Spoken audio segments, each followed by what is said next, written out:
the more deep you get into fat metabolism, the less reactive oxygen species you're creating. And it's mind-blowing to me. The most mind-blowing part of this is that many authorities in this field refer to fat metabolism as the mitochondrial-based fuel. They literally call it the mitochondrial-based fuel, and this is not being plastered in every fitness magazine, in every YouTube video, in every scientific study. Like, well, there's lots of scientific studies on mitochondrial health, but essentially, this should be mainstream in some way or another. This should be something that we've all heard about, just as much as we've heard about other wacky techniques. Hey, my name is Anthony Romano, and the title of this video is Scientists Should Be Losing Their Minds Over This. So this video is basically about the health of your mitochondria, okay? Now, this is a very well-studied area of science. Like, everybody learned about these things in 9th grade science class. So there's plenty of research, and I've dedicated some of my time to learning from some of the experts in this field who even, explain how unpredictable and amorphous it can be. But the main message of this video is that we've narrowed down, or collectively as a society, several things that can boost the health of your mitochondria. And realistically, this is such an impactful discovery that we shouldn't even be paying attention to as many other things as we do scientifically.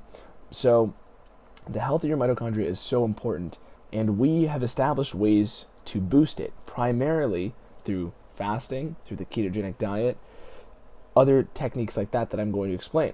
But your mitochondrial health is so key to longevity and livelihood that it's really shocking to me that there's not like this plastered everywhere you go. Like, you can't, there's not a mitochondria section in like every Walmart, you know what I'm saying? Like, you'd think commercialization would get to that, but essentially, this is something that science should really be losing their mind about, because it's so powerful, the ways that we know how to positively influence our mitochondria.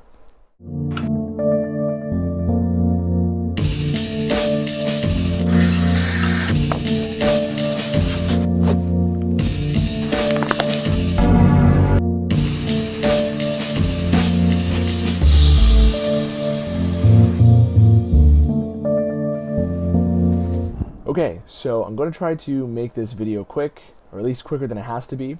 This is a theoretical video. This is not as much of a research-intensive video. Even though I've done plenty of research, I'm just only displaying little bits here and there. A lot of the claims I'm going to be making here are things that you can easily verify. I mean, things about how fat metabolism affects mitochondrial health. Like, these are very basic things that science has wrapped their head around numerous times. Like, it's so well known that it's just something that I don't even really have to put a reference for. And also because if you're watching my page, you know my dedication to, staying true to the research, and I'm not just going to try to swindle you with these bold claims, because these are very well studied fields. Okay, so keto and mitochondrial health. This is one area I want to take the video to. So the general gist here, because I'm going to play a clip from a Joe Rogan podcast that I listen to, where there's some other referencing to mitochondrial health and other techniques that can boost your mitochondrial health and how important it is. But I've referenced in other videos some of the work I've looked at from Dr. Picard, who's a mitochondrial expert essentially, and mitochondria is key to life, okay? This is the bacterial component of your cells, and this is the part of your cells that does all the work. I mean, grade 9 science class all over again. But it's more than that. It's simply that if you can optimize how your mitochondria feels, it will actually optimize how you feel, okay? So when we're talking about people's mood moment to moment, literally, these are things that even every second are being tampered with, right? If your blood sugar is too low, your mitochondria will experience stress with that. If you have too high of a carbohydrate diet, right? That's a very generalized term, but running on carbohydrates all the time can create reactive oxygen species and essentially create more cellular waste by leaving the pyruvate out of the Krebs cycle, the citric acid cycle. So essentially, there's more waste product being created here. And when we're all over on a fat metabolism, okay, so somebody's in a ketogenic metabolism, or they're doing some sort of fasting protocol or some sort of 1 meal a day protocol, essentially you're allowing the body to dive deeper into fat metabolism. different depths for different techniques. Like long-term fasting is going to be the deepest. Ketogenic is going to be the second deepest, and OMAD is going to be like, you're in the kiddie pool, but you're still in the pool. So the more deep you get into fat metabolism, the less reactive oxygen species you're creating. And it's mind-blowing to me. The most mind-blowing part of this is that many authorities in this field refer to fat metabolism as the mitochondrial-based fuel. They literally call it the mitochondrial-based fuel, and this is not being plastered in every fitness magazine, in every YouTube video, in every scientific study. There's lots of scientific studies on mitochondrial health, but essentially, this should be mainstream in some way or another. This should be something that we've all heard about just as much as we've heard about other wacky techniques, like, I do intermittent fasting, or whatever, right? Bulletproof coffee. Like the more fad type things are getting more attention. And I'll play this clip for you, but essentially it explains how from some experts in the strength field, that essentially your mitochondrial health can be the one primary deciding factor to how long you live and how long your muscles and your body last you.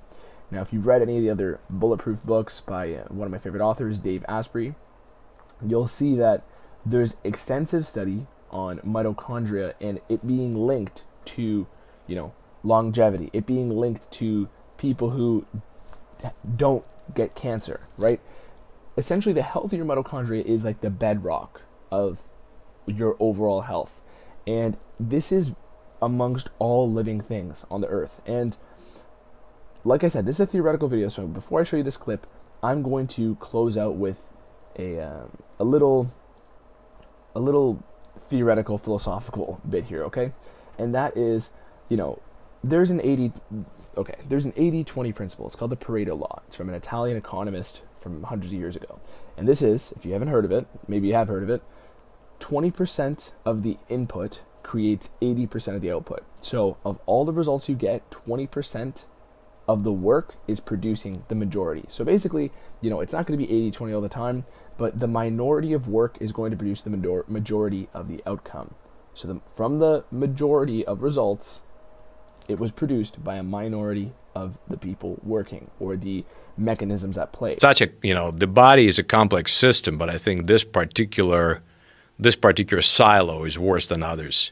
Yeah. It's just so nonlinear, and it's just so difficult to figure this out. Biological variability is so confusing too. With one person, a diet would be optimal; the other person, it would be terrible. I think what we should do is focus, whether it's in diet or in training, we should try to focus on things that are more universal. So, for example, in terms of longevity, Dr. Nick Lane, who's a mitochondrial researcher, he made a very interesting point. He said right now for longevity, so many efforts are directed at the genetic engineering, manipulation, whatever, fooling around, trying to make this really, really customized. And he said, it's really interesting. Why don't we try to focus on something that's been known to work not just for any individual, it works for pretty much every species, which is mitochondrial health. And he says that if we find a way of extending the lifespan to 130 years old, he's pretty sure it's going to come from mitochondrial health. And the stimuli for mitochondrial health are pretty much well known. Well, there may be some more down the road, but now we do know. So, for example, in terms of nutrition, that's fasting.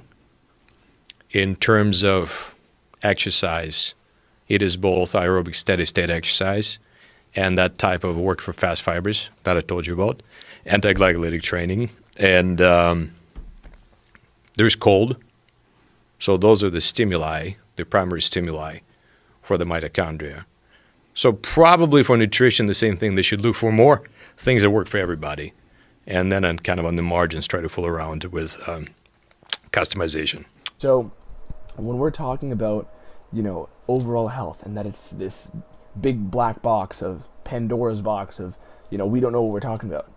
Science has discovered a lot. There's a lot to work with, and we know the fundamental mechanisms of the human body. We understand a lot of these different problems we could run into and what causes them. Of course, there's, individual lifestyle factors that are hard to look out for, and this is where a lot of these more dense, meticulous studies come in. But we are very familiar with the fundamentals of the human body. And if you can just narrow down your focus to that 20% that matters most, right? The 20%, the minority of things that matter most, like the mitochondria, you will see your health explode in a good way.